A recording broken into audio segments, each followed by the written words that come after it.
mbokk téléspectateur yu ITV ñu leen di dalal jàmm seen émission kennu askan wi tey jii ñu am mbégte dalal Alassane Ndoye moom mooy secrétaire général bu SUTAS nekk syndicat unique des travailleurs des transports aériens et activités annexes du Sénégal Alassane maa lay dalal jàmm si plateau kennu askan wi. maa ngi lay delloo njukkal di la ziar équipe bu ITV bi yëpp.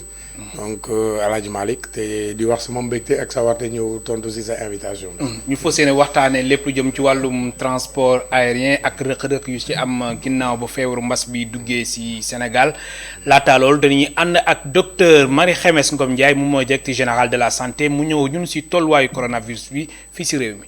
ci juróom-ñetti téeméer test yi ñu réalisé juróom fukk ak juróom-ñeent dellu si nañu am doomu jàngoro ji ci yooyu juróom fukk ak benn moom lañuy wax contact mooy yi nga xamante ne ñu ngi leen di saytu di leen di topp ci suñu bërëbu liggéeykaay yi juróom-ñett yi ñoom moom la ñuy wax cas yi ñu jëlee ci transmission communautaire mooy yi nga xamante ne kenn xamul ki leen ko wàll te moom mooy yokk mbas mi ci dëkk bi yooyu nag ñu ngi leen gis ci diggante Patte d'Oie am nañ fa benn am nañu benn Touba am nañu juróom benn ca Thiès ci ñi nga xamante ne ñoo tëdd hôpital ñu leen di faj fukk ak juróom-ñeent bi ñu leen saytoo gisatuñu doomu jàngoro bi ci ñoom wër nañu ñooñu nag ñu leen di gis ci l'hôpital yi Dalal Jàmm am na fukk ak ñaar yoo xam ne wër nañu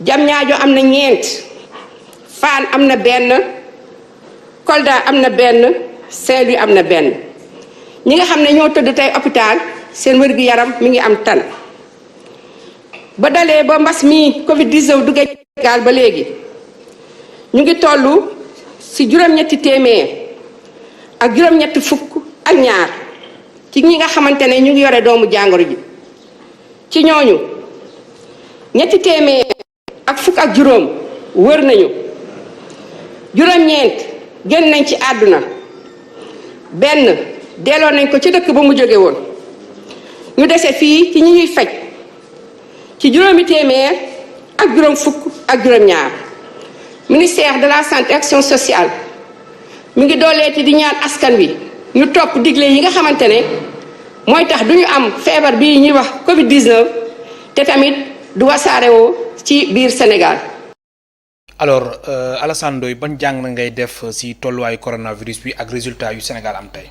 waaw jàngat bi mooy déjà yokk sensibilisation mooy war naa am ndax cas yi ñu ngi yokku te yemul ci cas contact yi cas communautaire yi mu ngi gën a bari te boo seetloo ñun dañu am benn xeetu population boo xam ne pour ñoom ba tey jàngoro ji ay fo la da ngay dégg ñu naan noonu lii feebaru nasaraan la wala feebar joo xam ne la sibiru la alors que feebar bu doy waar la ndax lu téyee économie dëkk kenn dematul kenn dikkatul donc je pense que dañu war a gën a ferme pour aussi teg nit ñi tënk leen teg leen ci benn place vraiment ndax jàngoro ji mën ñoo may jàmm ndax lii bu àddakulee lam ñu mën a jural aussi musiba la ndax ay réew yu néew doole la donc il faut ñu yokk sensibilisation bi yokk waxtaan ak nit ñi du mbiru état nag waaye ñun ñëpp si suñu penc yu ñu dëkk ku si ne war nga am noo taxawee ngir feebar bi.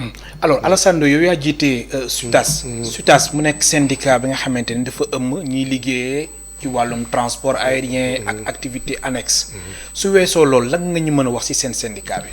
waaw suñu syndicat yàlla dogal na ne syndicat bu yàgg la parce que ba muy am fi Air Afrique fi nekkoon ak Air France à l'époque yàlla di def muy dox bay jëmmi jamono ba egg ci sama loxo en 2012 mu nekkoon SUTAS S la woon benn U benn T benn A benn S transport aérien kese la woon. mais léegi seetlu bi mooy ñetti A la am. ah ok ba ndax ndiwér buy màgg ñuy massifié wu ndax dañu nekkoon syndicat wu transport aérien kese mu jigi mu màgg leneen ñëw dugg ci muy transport aérien ak activité annexe syndicat boo xam ne la particularité am compagnie aérienne yëpp ci la ñu bokk convention biy dëkk transport aérien aussi ñun ñoo ko togg ñoo ko xaatim yàlla def maintenant aéroport di dox am ay société de sûreté yu ñoo bokk si ñoo bokk SUTAS am ay bar ak ay restaurant ak ay free shop yu nekk ci aéroport bi ñoo bokk si ci ñun am aussi serveur la restauration aérienne ñoo bokk ci ñun haute autorité bi nga xam ne moo géré tout ce qui est sûreté à l'aéroport aussi ñoo bokk ci ñun donc c'est un syndicat boo xam ne ëpp na 2000 nit yu fa bokk mooy syndicat buy ëpp nit ci aéroport bi waaw ñaari junni ak lu teg affilié nañu suñu syndicat. donc syndicat bu mel noonu aussi tamit di dox ay jéego ci wàllu transport aérien ak li nga xam ne moo ko wër même ci wàllu toxo bi aussi am nañ ci ay jéego yu bari yoo xam ne moom lañ ci dox bi ñu jugee Dakar pour dem Diass donc ci la ñu njort ne am nañu vraiment légitimité boo xam ne bu ñu waree wax ci transport aérien kenn waruñu cee jiitu. alors su weesoo aussi seen revendication yi. yan taxawaay ngeen def ci feebaru coronavirus bi ndax gis nañ ni laal na secteur lu jëm ci wàllum transport aérien bu baax a baax yan jéego ngeen si jot a def. donc ñun jéego yi ñu ci def lu ci ëpp mooy sensibilisation la ñu jiitee ak ay déclaration parce que aéroport dafa am particularité frontière la donc bi mbas mi dooree ci bi wër àdduna mesures yi état njëkk jël aéroport la ko teg. jiitewu ko sax boobu ci frontière terrestre parce que aéroport fallait que ñu teg ay thermoflash pour xool ndax ñii tukki di ñëw nañu xool seen température nañu commencé di isoler nit ñi commencé di teg ay dispositifs donc sensibilisation ba fa la njëkkee. mais loolu est-ce que yéexuñ ko def. gaw ma ne yéex nañ ko def. parce que mbas bu mel nii ci àdduna.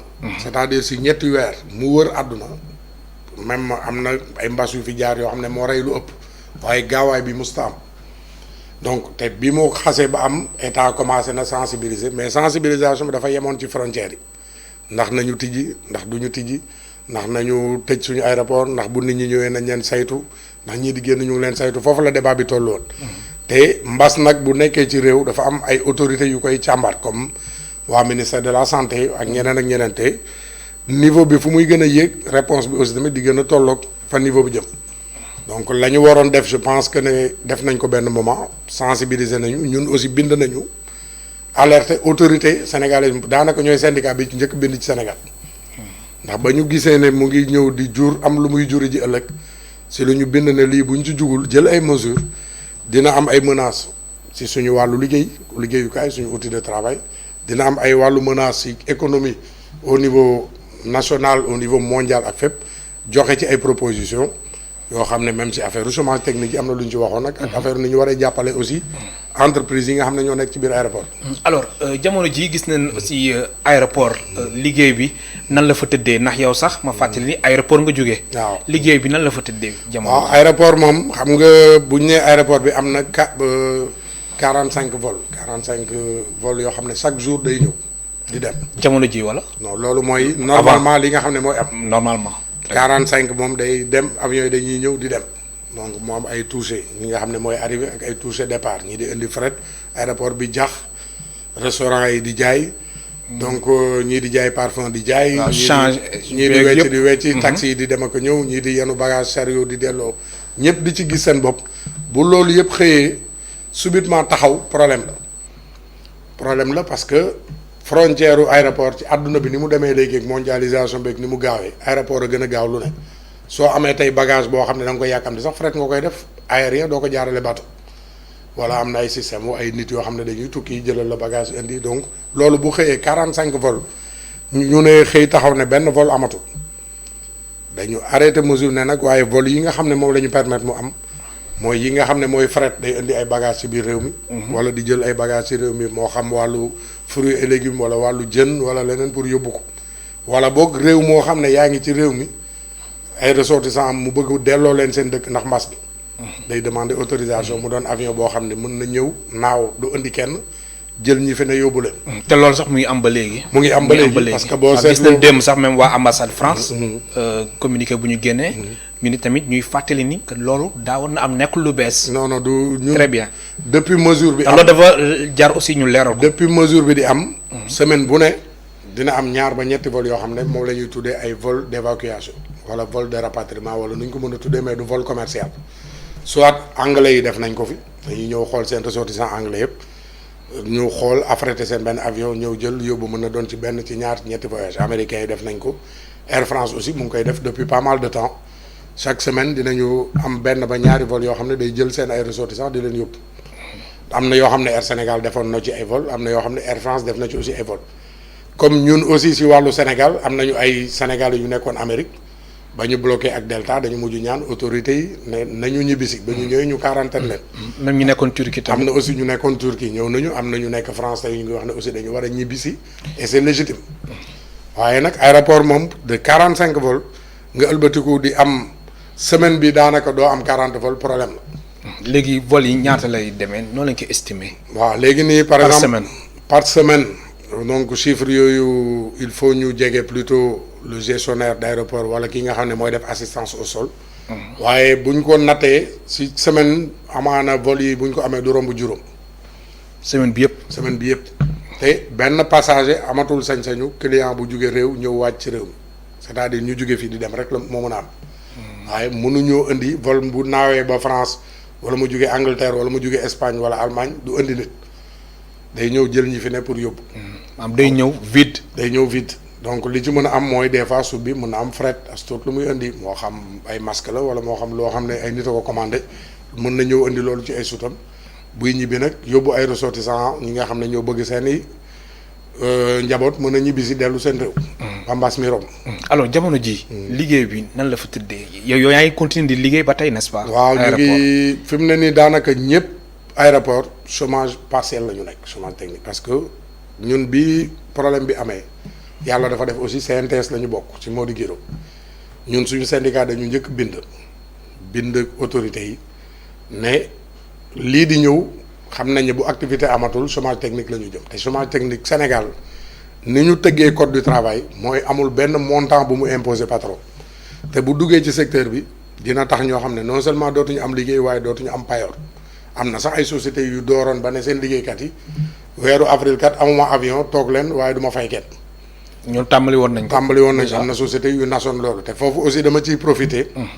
pour xaw a ànd tuuti ak autorité ndax aussi tamit am na patron yoo xam ne depuis ay at ñu ngi liggéey problème mars la am ñu ne avril mënatuñu fay loolu problème la ndax aussi kuy liggéey di def bénéfice pendant 10 ans pendant 3 ans pendant 5 ans problème mën na am. kon yow da nga jàpp ni ñooñu. mois d'avril bi dañu waroon fay seen employé. dañu war c'est-à-dire que mbir mi yërmande la d'abord. ci patron bi parce que moom moo investir xaalisam jël ay risques su pertement amee neexul kenn. waaye moom it dafa war a yërëm njabootam ndax tey mbas mi am ku mu neexoon tey ñu ne la am na vol bu am kat nit ñi dañ leen di yóbbu ñu ñibbi nga ne loolu wóorul du ma dem liggéey am nga droit de retrait waaye liggéeykat yi kenn mësul daw loolu kuñ ne liggéey nga dem jël d'une manière professionnelle dem taxaw def la la wàccoog sa employeur. mënuñu aussi tamit bii mbas mi dooree rek am na ñoo xam ne dañu taxaw tembe ne aw ma dërëm bu ma fay toog leen seen kër am na ci compagnie yu bari ñoo xam ne foofu la ñu taxawoon. waaye ñun comme syndicat lañ boo xam ne am na fu ñu wéeru ñu continuer di dox suñu yoon ba yàlla def bi ordonnance bi génnee ne kat 70% minimum boo yóbboo say liggéeykat chômage di nga leen ko fay yemuñu foofu ñu ne waaw léegi boo fayloo nit ki 70% te amatul activité tëj na lépp day poser problème il faut état accompagner leen. justement léegi accompagnement état boobu noonu dafa mel ni yéen gisoo leen seen bopp ndax gis nañ même ministre du tourisme et des transports aériens mu ngi def visioconférence dem def na ko fii si Ndakaaru tey mu ngi Sédhiou alors yéen ñi yëngu si wàllum transport aérien dafa mel na gisoo leen seen bopp. moo xam nga transport aérien dafa doon loo xam ne lu rëy la. lu vaste la transport aérien ak tourisme ñoo ànd daanaka. très bien ndax ñoo bokk sax ay ministères ndax tourisme mënul am te transport aérien amul ndax balaa nga naan touriste foog avion bi jël nit ñi indi ci aéroport. aéroport aussi boo ko jàppee ci cadre compagnie aérienne rek enregistré wàcc jël sama bagage loolu du aéroport dafa am ñu bokk aéroport bi di ci liggéey kii nga xam ne moo yore sa kaaraange ci la bokk kii nga xam ne moo lay raxasal foofu ba mu set ci la bokk kii nga xam ne moo lay permettre nga jël taxi dem ñibbi fa nga jëm ci la bokk. kii nga xam ne bu sa vol amee retard nga toog mu jox la sandwich ak boisson si la bokk donc ñëpp ñoo ko bokk bu ñu ñëwee te xam nañ ne suñu réew yi aussi tamit doole ji bariwul dafa néew ndax ndëgam réew yi nga xam ne ñoo ñu ëpp doole ñooy am problème am ay sociétés yu déposer le bilan asuma ak ñun. waaye bu ñu ñëwee ne dañuy jàppale transport aérien bu ñu ko yemale ci compagnie aérienne ndax dañu jël 77 milliards ñu ne 77 milliards yi dañ ci war a jàppale secteur du transport aérien ak tourisme. est-ce que jaadu na sax Air Sénégal suñu compagnie la lu ñu ci def ñoo ko moom ndax man yow ak keneen ñoo ko bokk compagnie privée la boo xam ne benn actionnaire la muy l'État du Sénégal donc suñu compagnie la nekk na ci ay am na nu mu sooxee avant ñuy wax mbas mi soxla woon na xaalis mbas mi ñëw dolli ci ñu jox ko 45 milliards ñu ne kay ñu tàccu ndax compagnie bu kon état am jàppalewul ci fayit la jëm Air France ak keneen ak keneen ku si nekk sa réew moo lay jàppale am Air France dañ ko lebal mayuñu ko waaye Air Sénégal dañ ko jox 45 milliards ñu jëlaat tourisme ne leen yéen comme bu ñu amee ay cas suspect dañuy jël yóbbu seeni hôtel. ñu jël jox leen 12 milliards. teg si mu am 15 milliards crédit hôtelier. mu amoon crédit hôtelier bu fi amoon boo xam ne 5 milliards la woon. loolu amoon na ba pare. ñu jël crédit hôtelier boobu yóbbu ko 15 milliards. ba tey ñu tàccu. léegi nag suñu problème mooy transport aérien avions yi dañuy naaw ñëw waaye am na ku lay enregistré kuy chargé sa bagage ku koy wàccee kiy gérer aéroport bi ba mën a am niveau de sécurité ak lépp ñooñu tey bokkuñu si parce que 5 milliards yi des dañ ko jël agence su état bi. muy autorité. ANACIM. ASPT AIBD ñu séddale leen 5 milliards yi day mel ni ñooñu dañ leen ne ñetti weer yi seen masse salariale ngeen di fay. léegi nag yeneen société privée yi nga xam ne ñoo nekk ci aéroport bi on a dit ci 15 milliards yi tourisme c'est pour faire face à la crise ba pare pour la relance ñu jox leen 15 milliards nga ñëw nag ci aéroport ne léegi c'est juste pour que nga fay sa ñetti weeru salaire waaye relance kenn du ko wax loolu problème la. te loolu àndoon leen ci benn. te loolu mënuñu ci ànd. c'est-à-dire que tey ni ñu defalee tourisme fonds wu 15 milliards te transport aérien secteur privé yëpp li ñu laajte woon 20 milliards la toll. à peu près ni ñu defalee benn fonds boo xam ne crédit yi day mën a rapide ndax Air France bi ñuy wax ni dañ ko jàppale France. état may ko doo ko lebal. prêt direct ak des prêts garantis par l'état du Sénégal fii bi employeurs yi ñëwee taxaw wax non ñun non d'accord ñu dañu war a jàppale état dafa am lu mu wax du ñu jël suñu xaalis di ko jox ay société privée dañoo tàccu duñ ko jox société privée d'accord nañu waaye tey boo jëlee tourisme tegal ko benn fonds. benn crédit hôtelier de 15 milliards te ñi ngi koy jox sénégalais yi fi am hôtel bariwuñu bu weesoo ay MSN ak affaire doo si gis benn sénégalais bu moom hôtel yi kon li ngay bañ secteur bi yaa ngay defal ay privé dans le secteur touristique te bul gis ne pour kii privé la mais ña fay liggéey ay sénégalais lañu parce que am na société yoo xam ne ay 1000 sénégalais ñoo fay liggéey. boo leen jàppalewul tey bu subaa ñooñu demee chômage mais yow yow la ñuy dellu si seen nguur donc li ñuy wax ñun moo di ne nañ leen lebal d'accord nañ buñ leen may. waaye nañ leen lebal loo xam ne dina mën a régler seen problème parce que tourisme bi fonds bi buñ la boo amee doonee koo xam ne am nga ci droit suñ la lebalee da ngay toog ñaari at doo ko commencer fay taux d'intérêt yu oyof ñu ne mais tey société bi am 1000 sénégalais yu fay liggéey ñëw ne damaa soxla man ñetti milliards pour mën a traverser cette crise ba fin d'année bu dee 12 mois ma commencé di fay man ci sama activité reprendre nga ne ko non léegi dama lay lebal loo xam ne ci ñetti weer yu crise bi képp la yem. mooy li nga war a fay ci salaire bind ko nga bind ñu ne loolu laa lay lebal léegi état damay tàccu ndax garantir na sama liggéey loolu damay remercier le chef de l'état ndax bu ko def loon mu gën a ñaaw fayal 70% ñu tàccuwaat ko gërëm ko waaye man mii moom sama entreprise ñu ne amatoo activité ñu ne ma mais da ngay ñëw ma lebal la xaalis nga fay say salaire boo amee fournisseur boo waroon fay su dee da nga jëndoon stock nga yore restaurant am fa 6 millions 7 millions mu yàqu. ñu ne loolu kenn du ko tudd yow daal ñëwal ma lebal la loo xam ne da ngay fay say salaire ñetti weer. mais xanaa loolu moo tax Alassane yéen ngeen di réclamer un crédit aérien bu toll ci fanweeri milliards. xam nga li tax crédit boobu li ko justifier dafa bari ndax fii lu bari daf fay jàll. gis nga Sénégal Airlines bii nga xam ne moo daanu ñu créé Air Sénégal travailleurs ya fa doon liggéey ba tey fayaguñ leen seeni droit fayaguñ leen sax seeni ay salaires yu ñu leen yore. boobu ba tey. Sénégal Airlines laa la wax te Sénégal Airlines ba muy tëj daanaka ak léegi defe naa ne 2012 la xam nga 2013 ba tey jii jotuñu seen ay droit am na beneen société bu nekk ci aéroport bi muy ABS aéroport bus service ba ñu génnee aussi ba tey jii jotuñu lettre de licenciement bañ leen fay seen i droit tey bu ñu amee aussi un crédit aérien ñu bàyyi ko suñu ministère comme ni crédit hôtelier nekkee foofu mais problème yu mel nii bu amee mën nañu dem sax ba réfléchir ne bu activité bi di dox entreprise yëpp di war nañ cay cotiser bu ñu amee problème yoo xam ne ay licenciement yu ñu bett ay problème yu am ñu mën a jël ci fonds boobu jàppale ñi am garantie ñi am éligibilité ñu mën a continuer seen liggéey. moo tax yéen ngeen sàkku fanweeri milliards. ñoo tax ñu sàkku fanweeri milliards. alors est-ce que waxtaan ngeen ci ak ministre du tourisme et des transports aériens Aliou Sarr. waa le ministre saa bu ñu ko bëggee gis ko. ñun aussi li ñu mën force de proposition la ñu suñu syndicat lu ñu xalaat ne lii war na mën a yokk ay jéego ci secteur bi dañ koy def. waaye xamuñu nag moom bu ko yóbboo ci président ban retour lay am parce que xam nañ ne fii amatul primature benn nit mooy décider mooy le président.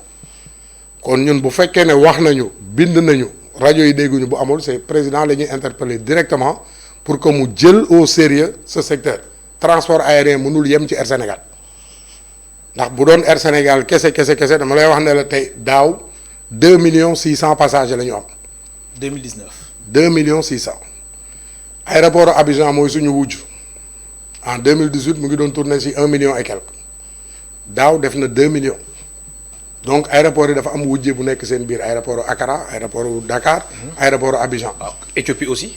Nairobi sax ñooñu. waaw Éthiopie tamit dañu xaw a raw ci transport aérien ndax dañu am une compagnie boo xam ne c'est daanaka la meilleure compagnie d'Afrique. bien sûr donc eggaguñu foofu waaye mën nañu prétendre romb ko waaye pour loolu am aussi tamit il faut que ñu def des politiques yoo xam ne sérieuses pour secteur bi bañ a suux bañ a naxasaay ndax ba Air Afrique daanoo ba tey tabaxaguñ fi lu taxaw et lii ñu wax ne crédit boobu ñu war a jox transport aérien war nañ ko mën a taxawal ndax tey ay sénégalais ñoo nekk ci aéroport bi boo déggee ñu naan copis mais ay sénégalais ñoo ñëw investir seen xaalis Turquie jox leen ay contrat yu metti ñu koy fay jël ay sénégalais ñu fay liggéey ñooñu tey bu ñu leen seetaanee ba mënatuñu fay salaire mënatuñu am activité mais suba dañuy dàq liggéeykat yi te bu ñu dàqee liggéeykat yi aéroport bi ñu defar rafet na macha allah waaye aéroport lu mu rafet te amul njëriñ pour ay sénégalais problème lay doon moo tax ñun ñu attirer attention chef de l'État ne ko tourisme la ngeen ci def baax na te li gën a conforter loolu.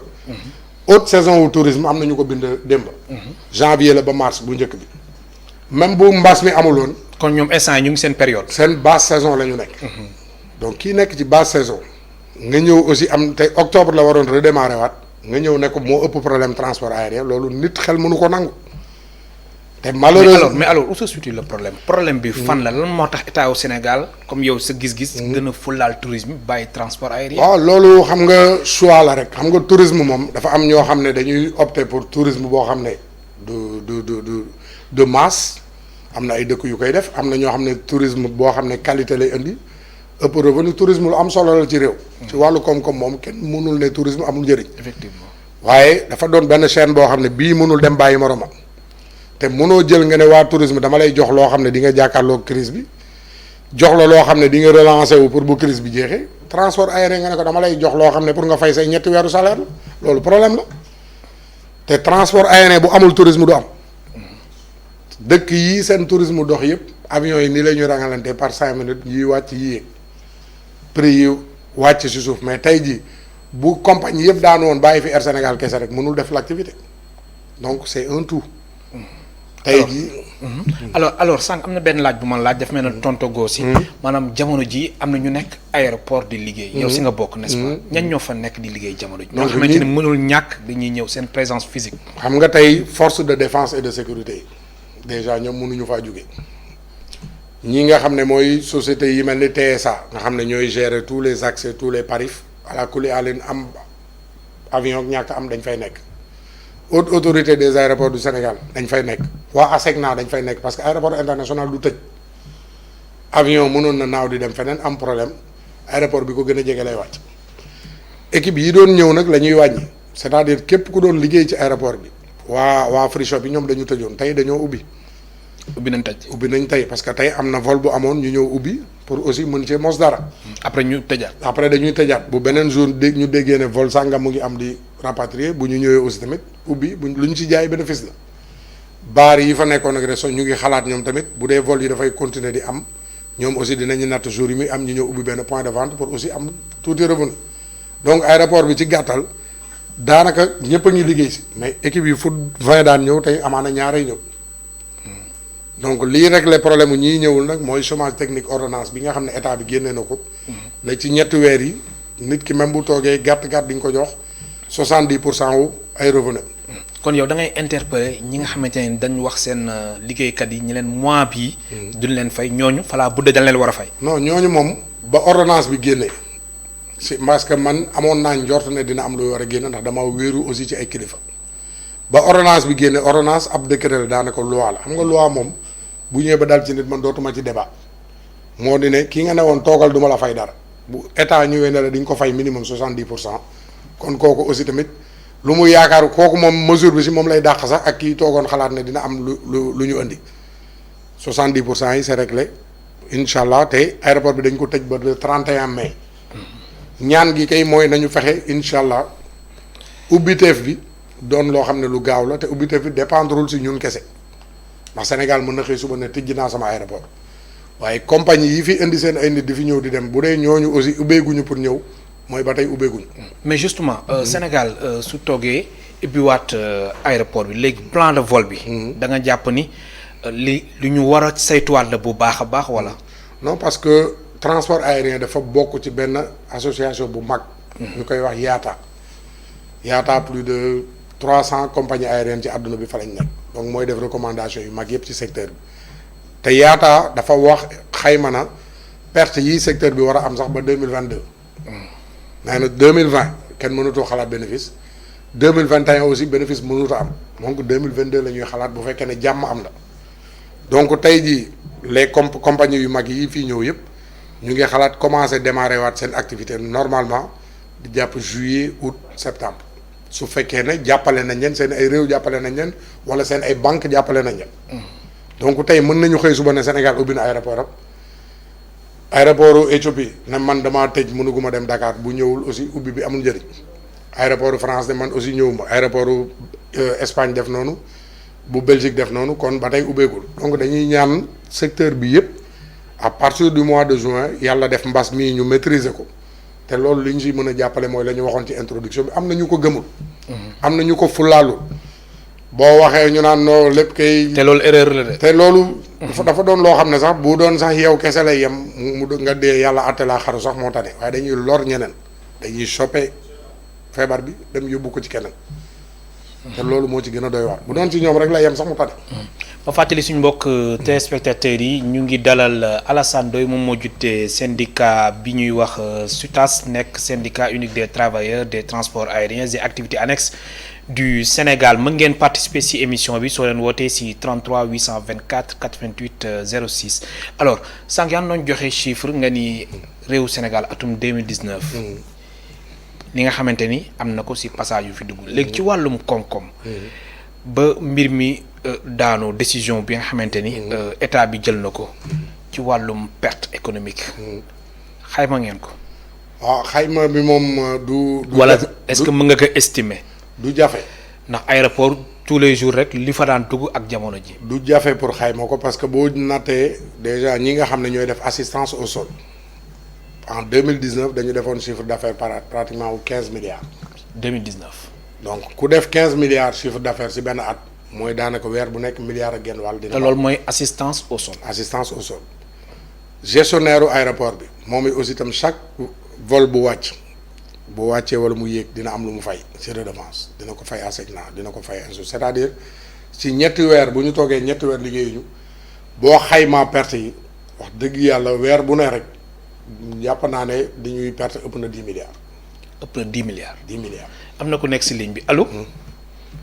Sëñ Malick. bismillah Lat Meng. ñu ngi lay ziar. alhamdulilah. ITV Lat Meng la Thierno Hamidou Diop la. Thierno Hamidou ñu lay dalal jàmm. naka coono yi. alhamdulilah. ñu ngi nuyu Alassane Ndoye. mu lay fay bu baax a baax. mu lay fay di ko masawu coono. jërëjëf Thierno.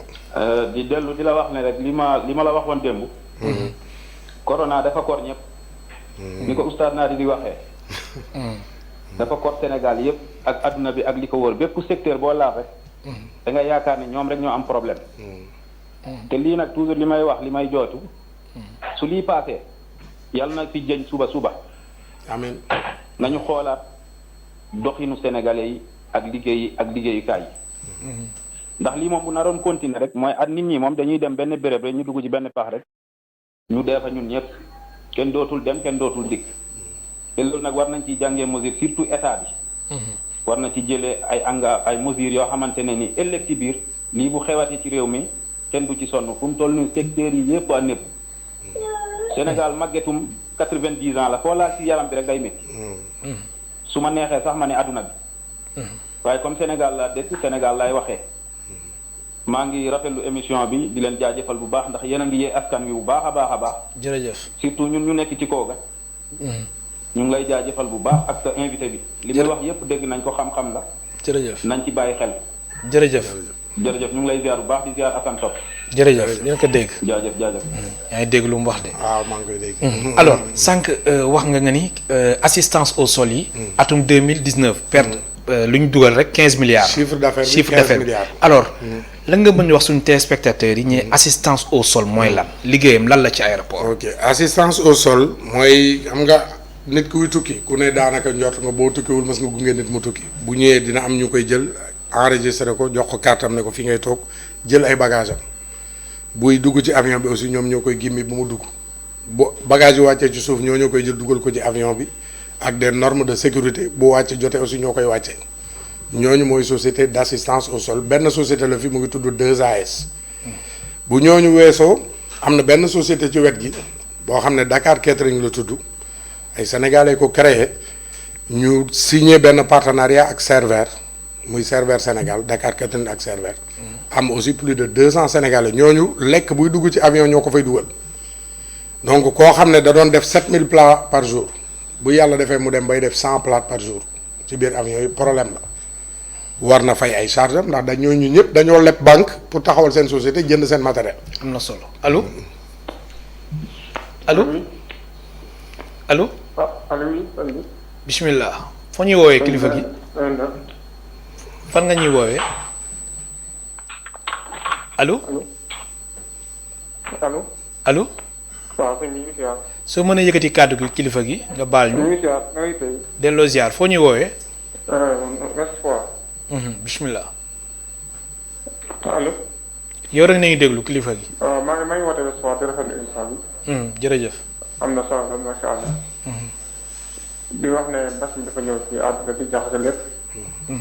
dafa bett doomu aadama yi mais li ñu bettee rek war naan benn taxawaay bi ñu war naan te xam ne borom bi moo ko indi fagaru daf ciy bokk nag ndaxte boo xoolee mbas mi ci àdduna bi yëpp gàllankoor na moo leen secteur yëpp la gàllankoor même ba ci man mii di wax yow nii sax sama côté liggéey ak ñëpp dañu gàllankoor ndax ñu ngi doon liggéey ci mbirum marché boo xoolee marché yëpp presque dañu ñu léegi ak aéroport yeeg mosquée yëpp mais bu feebar amee nag dañuy xool après conséquences yi ñu jur ñu jëm koo saafara maa ngi dégg ci biir waxam mu ne dañuy jéem a leb tànk pour taxawaat mu mel ne feebar bi indi na ci àdduna crise bu garaaw garaaw kon war nañu ànd ak conscience boo xam ne xool naka lañ koy seewaat après feebar bi jàllee après pandémie bi. jërëjëf. ginnaaw ñu ngi rafetlu waxtaan bi macha allah ñu koy teewlu bu baax ngeen jàll bu baax a baax. jërëjëf.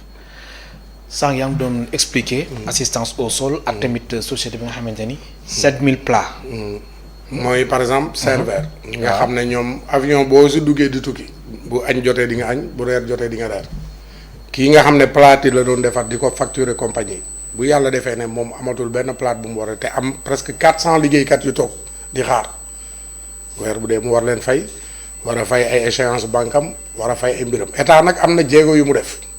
ndax tey jéego yi moo di ne woo na la sax ne la dinaa la lebal as lu mat ganu ñetti weeru masse salariale bi nga amoon impôt yi nga xam ne dañ ko doon dagg liggéeykat yi di ko jox état loolu nag fa la problème bi nekk tey impôt yooyu noonu am na société yi bu dee société bu ndaw la impôt yi mën na ndaw bu dee société 1000 personnes impôt yi mën na am tuuti lu mu jëriñ mu ne delloo naa ko entreprise bi pour daanaka da ko koy jàppale waaye ci biir loolu am na entreprise yoo xam ne impôt boobu dañ koy jël aussi bëgg ko xañaat seen liggéeykat yi te liggéeykat bii daan am 100%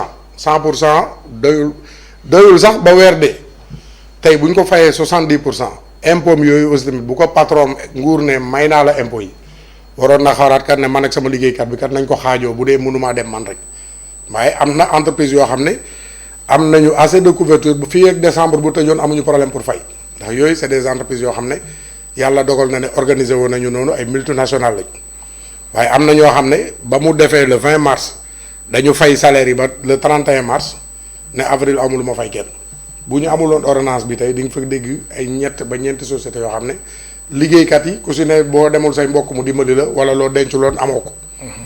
am na ku nekk si ligne bi allo. wàññi télé bi kilifa gi allo. salaamaaleykum. waaleykum salaam.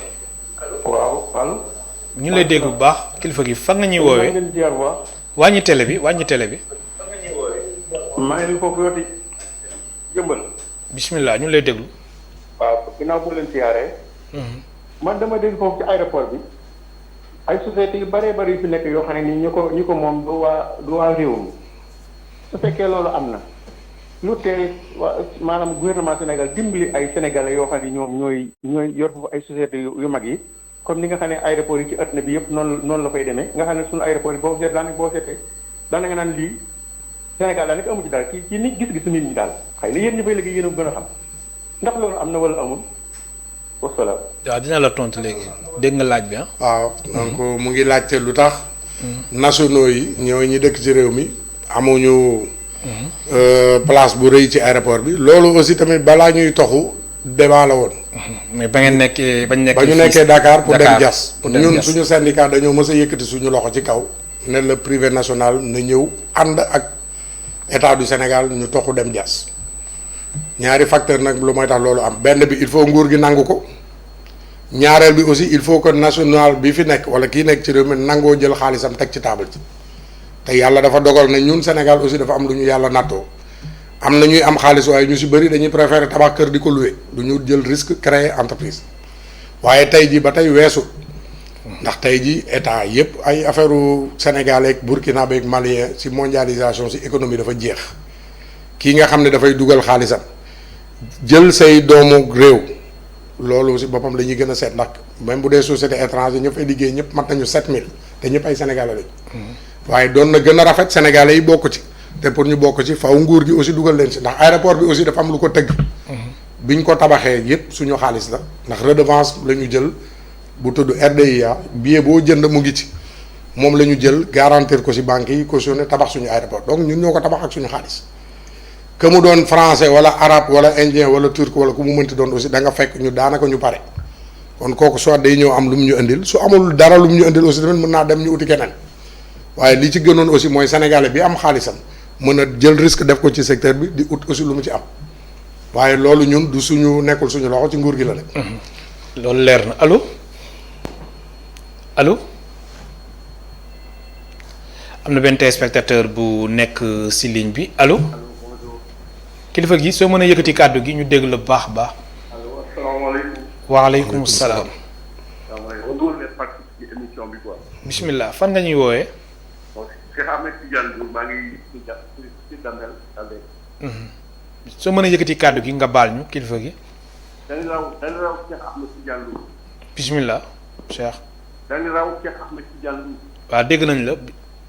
waaw dafay ci benn système du xalifa bi. allo. allo dama yëngu ci benn système du xalifa bi. soo mën a yëkkati kàddu gi dégguñ la de kilifa gi. allo. maa ngi ci Cheikh Ahmed Tidiane Diouf. bismillah ñu lay déglu. bon damay yëngu ci benn système du xalifa bi.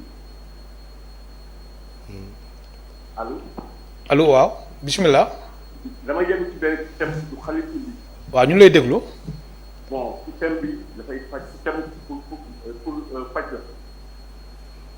xalifa bi dama gis saa yi benn président bu Madagascar. jël benn produit di ko xoolee produit bi day faj yaa may dégg. ñu lay dégg bu baax. ne produit bi day faj ma bëgg a yëgal askan wi ne produit boobu du produit buy faj ci bu la faj feebar produit bi mënul faj feebar parce que amul benn relation ak organisme ak système organique bon parce que produit pour mu faj boobu ko am lu ñu nga procédé jëjee paat nga jàppale ci jëjee paat procédé te ndax am na relation ak le système organique bon may wax aussi ne mbas mi pour ñu mun koo jaaree pour ñu mun koo faire face. allo kooku daf mel na mujj na dem ndax xam naa ni dafa am jafe-jafe ci wàllum liaison téléphonique bi alors li nga doon expliquer léegi nii xaar ma jël téléspectateur bu nekk ci ligne bi allo. wàññil télé bi kilifa gi. allo asalaamaaleykum. waaleykum salaam. waaleykum salaam. waaw naka ñu koy. bismillah ñu lay déglu. voilà Alassane Ndoye yaa waxal ci. waaw mu lay dégg. waaw Alassane ñu ngi lay remercier si sa taxawaay boobu. mais dafa am benn problème mooy xam nga tey gars yi ngi fay 70% ak le semence technique. mais 70% yooyu sax les banques yi fi mu toll nii jël xaalis lépp surtout la CEDEAO tey ñëpp ñi nga xam ne ñu ngi dem pour jël ci seen xaalis gars yi dagg nañ seen salaire loolu nag il faut nga taxaw wax ak état bi parce que état bi mënul génn président Macky Sall wax li muy wax BCEAO wax li muy wax structure yëpp dem ci banque yi déposer seen dossier pour na ñii def nañ semence technique waratuñu leen dagg mais il s'est trouvé que tey jii yëpp gars yi yëpp a ngi woote parce que banques yi dagg nañ seen xaalis lan lay nit ñi di dundee avec le Covid 19 loolu daal il faut nga taxaw si wax ak état bi wax ñoom waaw loolu daal laa doon wax merci beaucoup. jërëjëf Alassane. donc point bi mu wax nii dafa am solo trop. parce que bii lii amee aussi tamit ñu dañu teel a anticiper pour demander que koo xam ne da doon am 100% banque di ko dagg. état ak BCEAO bind benn arrêté ne mën nañu permettre képp koo xam ne da nga nekk ci secteur bu impacté di nga am ñetti weer yoo xam ne kenn du la dagg say prêt te mën nañ ko renouveler une fois waaye bu fekkee ne gis nañ ne am na loo xam ne rëq-rëq am na si société yi nekk ci aéroport yëpp yàlla dogal na ne fu ne am na ay délégué du personnel yu ñu fa fal délégué yooyu nañu jël dossiers yi dama bind déclaration ne su amee ay manquement na ko délégué yi jël indi ko seen syndicat su boobaa ñun dinañ ko porter ba yóbbu ko au niveau de la tutelle ci ministre bi lépp lu ciy rëq-rëq ñu tegaat ko ci banques yi xam nañu bu baax les secteurs yi nga xam ne ñoo impacté te lim nañ leen transport la tourisme la je pense restauration agriculture tout le privé parce que ñii nekk fonctionnaire ci fonction publique ñooñu amuñu problème 70%. donc bu amee banque yoo xam ne aussi tamit dañ ci lal ab tappale bañ a aussi tamit appliquer orientation yi nga xam ne moom la nguur gi joxe nañ ko dénoncer. allo. allo ça va. bismillah. allo asalaamaaleykum. waaleykum salaam. man maa duggoon léegi quoi émission bi. allo. man maa duggoon léegi ci émission bi. fa nga ñuy woowee. maa ngi leen di woowee Cité Damel.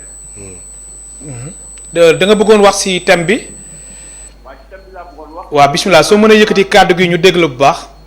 dama bëggoon laaj allo. allo. nga baal ñu yëkkati kàddu gi ñu dégg la bu baax. dama bëggoon laaj ci coronavirus. allo. coronavirus bi la. ndax tey transport aérien dañuy waxtaane yan noonu wax tamit mbirum banque yeeg yooyu.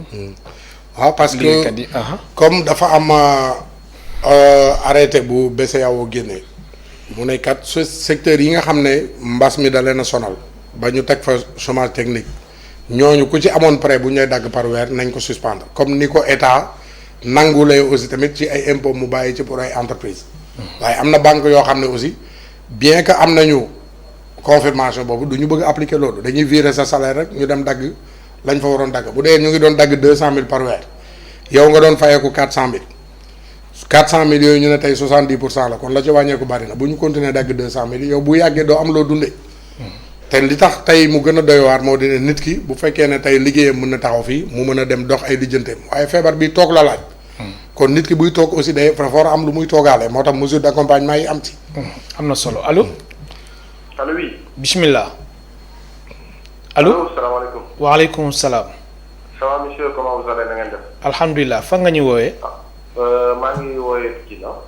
bismillah. Pikine. waaw Pikine ñu lay déglu. ok donc je remercie tout d'abord donc le frère secrétaire général Alassane Ndoye. allo. maa ngi lay fay magnifier aussi tout le travail qui est en train d'être fait sur la plateforme.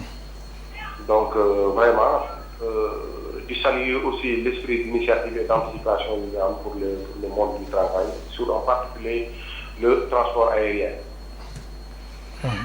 Moi je voudrais juste poser une question par rapport à l'IR, l'impôt sur le revenu. soo mënee wax wolof kilifa gi. waaw donc je voudrais juste donc wax ci impôt sur le revenu IR bi ñu bi état bi. donc mu travailleur moom ko liggéeykat moom ko donc xam nañu impôt sur le revenu destination yi mu am pour le travail c'est juste destiné à financer par exemple liggéey ay hôpital ay dispensaires et cetera du public. Mais aujourd'hui bu ñu ko daggee un travailleur comme on dit le revenu est composé revenu dafa composé ñetti pàcc. c'est-à-dire consommation la investissement ak épargne. Revenu normal bi gars yi doon am c'était à 100%. Aujourd'hui l'employeur da doon collecter juste les impôts l'employeur collecte juste les impôts joxaat ko état donc impôts yooyu employeur bi moomu ko surtout bu nekk secteur privé man personnellement ci sama analyse personnelle. je me dis que ni normalement bu état jëlee par exemple ay impôts am na TVA mënoon na soulager ay sociétés yu mel ni ay 2AS ay LAS et cetera mun na loolu soulager ci beneen secteur bu nekkul ci impôt sur le revenu. maintenant impôt sur le revenu avec 70% ak dëkk bi Sénégal nu mu doyee waar les salaires boo tegee sa salaire boo demee da koy toucher bala nga kaa laal lay jeex gars yi dañuy consommer rek on est dans une société de consommation personne n'investit personne n'épargne aujourd'hui ces impôts là il serait bien louable ñu jël ko bu ñu ko delloowul travailleurs yi mais nañu leen ne sax dañ koy pàcc ñaari pàcc bi employeur bi moo ko moom pàcc bi dellu si waat ci liggéeykat yi parce que on va vers des lendemains très incertains et très difficiles fii ak ñeenti weer ça sera très compliqué pour tout le Sénégal. et benn salaire aujourd'hui day yore 10 wala 20 personnes. 70% de salaire 100% bi sax yorul kenn ki. mais boo jëlee 70% bi nga génnee ci 30% pour jox ko keneen moi je vois que ni.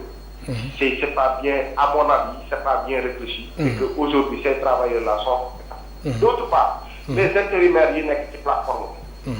kon allo intérimaire allo. yow aéroport ngay liggéeyee. ah oui aéroport laa liggéey. waaw bisimilah nga ne intérimaires yi. intérimaires yi nekk ci plateforme bi. yàgg lool ci liggéey. y en a qui ont fait 5 ans 7 ans 6 ans et cetera ñu dugal leen ci yeneen société de la place. mais aujourd'hui bu fekkee dañ leen bëgg a laisser à leur sort ça va être très compliqué parce que am na ci société yoo xam ni ils ont fait leur plan de restructuration génne ci intérimaires yi alors que intérimaires yi ñu ngi bokk ci biir le lot de ces travailleurs là. loolu c'est du côté des patrons. maintenant nag ñun suñu pàcc suñu wàll ñi nga xam ne dañu war a am taxawaay pour tous les travailleurs de la plateforme ñu ngi ciy am taxawaay mais dañu bëggoon que l'autorité là qu'elle nous accompagne dans ce processus là parce que je pense bien que le président a dit tous les travailleurs affectés par le Covid là tous les secteurs affectés sans exception. Merci. Donc bu ñu ci bëggee seet bi ñoo xam ne ñoo nekkandoo woon pendant plus de une année day compliqué par rapport ak li décision yi ñu bëgg a jël. merci beaucoup. maintenant nag aujourd'hui ñun syndicat bi ñu nekk te bokk koog moom taxawaay bi ñu am fii macha allah chapeau bas yàlla nañu yàlla nafal cat et puis gàttal ñu ko moom parce qu'il est en train d'abattre un travail extraordinaire par rapport à ça. jërëjëf. en même temps que yeneen aussi secteur d'activité yi nekk ci plateforme aussi vraiment chapeau bas à tout le monde ces gens ont résisté ils ont gars yi dañu jël seen santé seen lépp. est-ce que de côté ñëw abattre liggéey bi te aujourd'hui jusqu'à présent ñu ngi commencé di dem malgré les risques. merci beaucoup. donc jàpp naa ni njukkal bu ñu ko naree jox aujourd'hui nous sommes parmi les premiers Sénégalais yoo xam ne on mérite au moins ce respect là. jërëjëf. donc merci encore une fois de nous avoir permis de rentrer dans cette émission là pour joxe ci suñu xalaat mais daal. gis-gis bi ñu ci am noonu ci hier bi par rapport ak bu ñu bëgg a reverser directement. ça va chauffer ça va parce que y a des familles aujourd'hui am na ay familles yu commencé xam. jërëjëf merci beaucoup. bon kii wax ni c'est camarade la. ci syndicat bi la bokk. dañuy moom koy soo ko dégluwee sax. xam ne syndicaliste mooy lu bari. mais impôt xam nga dafa am loo xam ne ñaari mbir dafa am. mbas mi dafa am ñëpp jaaxle ci liggéey. kii ne amatuma activité tëj nañ aéroport du ma fay. président jël ordonnance. ne liggéeykat yëpp kenn du laal kenn pendant ñetti weer te dinañ leen fay 70%. ordonnance bi président bind seppiwul intérimaire waaye li may wax rek dafa am patron yoo xam ne dañu saay-saay te intérimaire bu dafa romb mbas bi tey ñoo nekk ci banque yi ñoo nekk ci hôtellerie yi ñoo nekk ci transport yi ñoo nekk fépp c'est dañu am nu ñuy précariser employé loo xam ne délégué ya nekk ci biir kër yi nag ñoo war a takk seen digg pour xeex loolu waaye bi ñu joxee ordonnance nañu kat jox naa leen 70% dañoo tàccu ordonnance loi la xam nga loi du lu ñuy discuter président bi mu njëkkee wax dañ ñëwoon impôts yi dañ koy différer yàlla def différement boobu noonu mu dox am ay jéego bañ ne léegi bàyyi nañ ko ak employeur bu yemoon ci bàyyi nañ ko ak employeur mi dafa am ordonnance bu bind ne employeur yi bàyyil nañ leen ordonnance impôts yi pour mu nekk ndimbal ci yéen comme am na loo xam ne moo fa des léegi nag waxtaanu biir kër lay doon ndax délégué yi nga xam ne ñoo nekk ci biir kër yi ñooy dem nag toog ak seen employeur ne ko impôts yi bu dee kat 50 millions la ñu mën nañoo xalaat ci 50 millions yi nan lañ koy xaajee ci ñaar lii liggéeykat bi yóbbu ko lii nga yóbbu. am na ku nekk si ligne bi allo kooku xam naa ni dina ñëwaat waaw. donc loolu waxtaanu biir kër la am na ci patron yoo xam ne nag dañuy seet nu mu gën a yombee rek ñu doxalee ko waaye ordonnance bii président Macky Sall bind au mois d'avril dafa ne fekk ñetti weer amul benn liggéeykat boo xam ne di nga toog ñàkk sa liggéey mënuñu laa dàq mënuñu laa ñàkk fay 70% de tes revenus nets. te loolu daal da nga jàpp ni ñoom dañ ko war a sàmm daal. loolu respecté moom xam nga loolu moom pour man. du débat ndax ku ko ci bañ aussi bu ñu demee ci inspection yi yàlla may ñu dëgg bu ñu demee suñu ministère de tutelle yi yàlla may ñu dëgg te mënoo bénéficier itam ci aide bii nguur gi di teg te doo respecté lii nguur gi joxe aussi comme directive. am na ku nekk si ligne bi allo allo. allo salaamaaleykum. waaleykum salaam. maa ngi leen di nuyu bu baax. alhamdulilah soo ñu mënee baal nga yëkkati kàddu gi ñu déglu bu baax. Moussa Seck Grand Mbao. bisimilah Moussa. à la communication du maire de Mbao. soo mënee yëkkati kàddu gi Moussa. dégguñ la de dañuy woote ndax ci nekk di def émission maanaam ci ngeen invité noonu day suñu tonton ba nga xamante ne bon dañ ko xam depuis ay at mu yàgg liggéey ak suñu tonton. ñu yàgg ko suivre yàgg seetaan ay activités yu ñu mené à l'encontre des agents personnels de l'aéroport et ñu yàgg dëgg tamit ak ay moom ci ay fête premier mai moom mu nekk benn collègue bu liggéey sama tonton.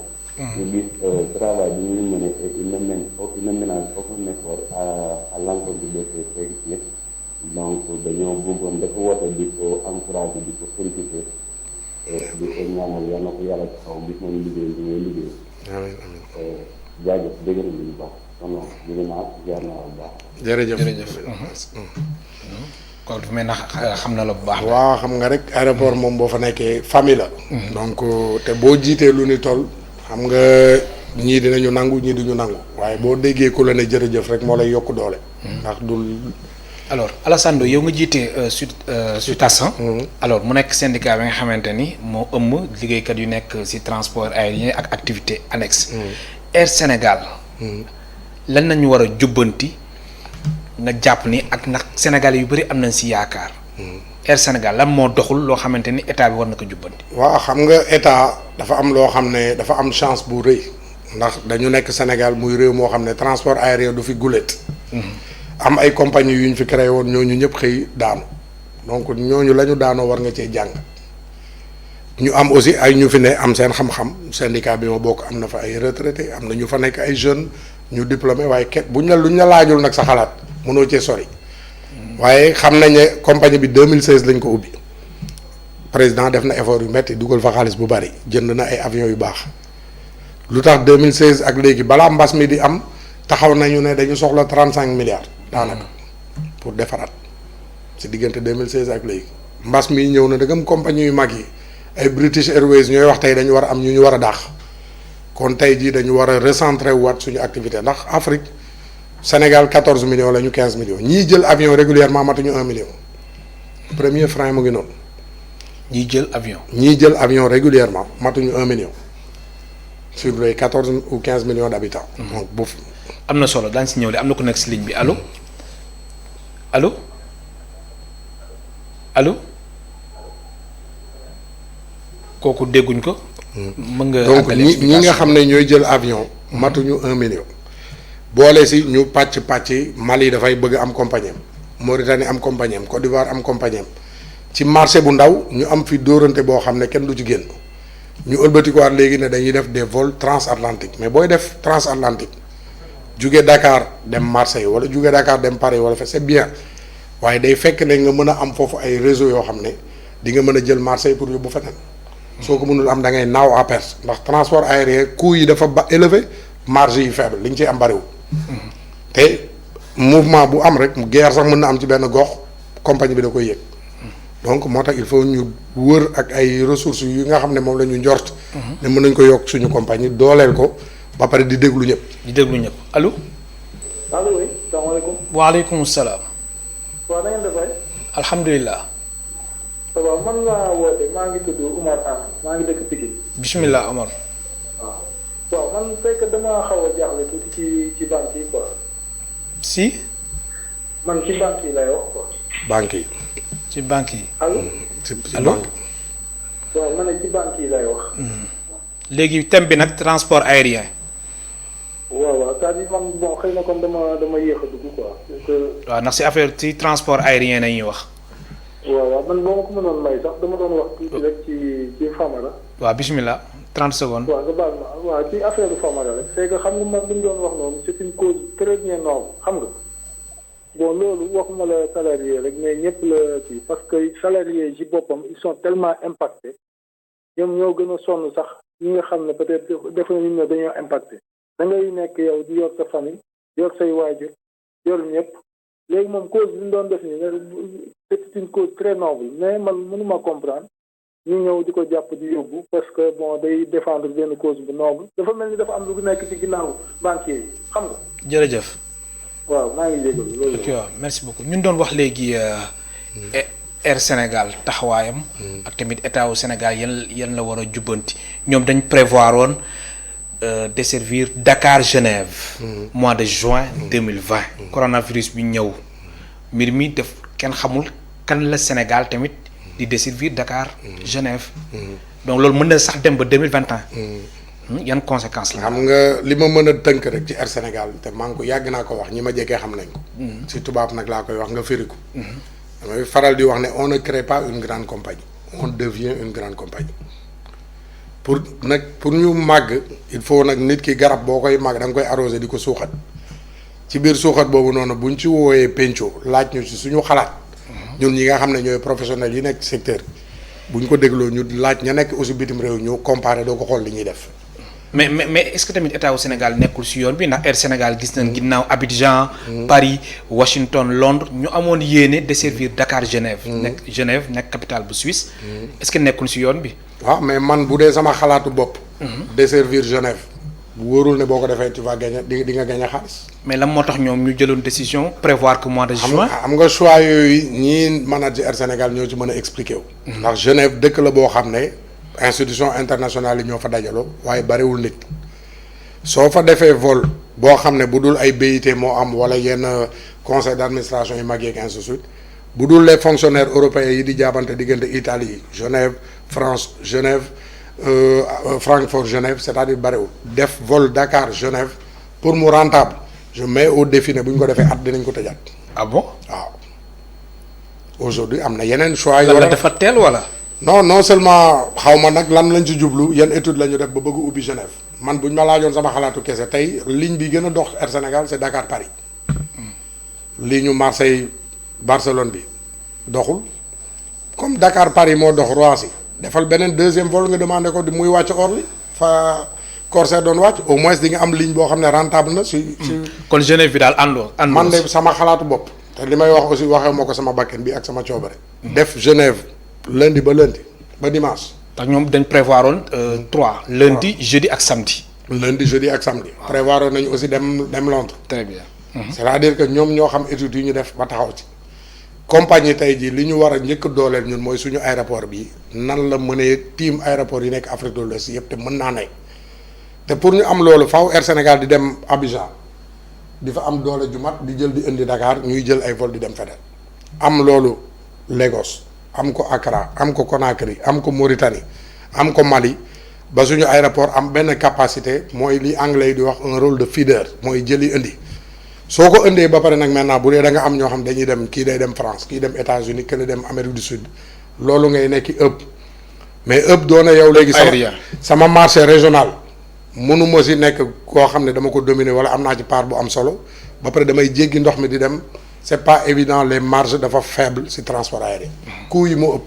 Alassane maa lay gërëm bu baax di la sant. jërëjëf El Hadj Malick avion yi tamit cher na de wala. waaw avion moom xam nga. war nañu ko mën a wàññi de wala. ah loolu kay comme crise bi am na kenn tabaxatul war nañu mën a sax jox yi nga xam ne naawatuñu ndax ñu defar suñu transport aérien. Alassane Ndoye maa lay gërëm bu baax di la sant. delloo gërëm delloo njukkal El Hadj Malick. ma fàttali yow yaay secrétaire général bu SUTAS nekk syndicat unique des travailleurs des transports aériens et activités annexes du Sénégal. mbokk téléspectateurs yi yéen tamit ñu leen di njukkal di leen gërëm bu baax di leen sant ba suba incha allah.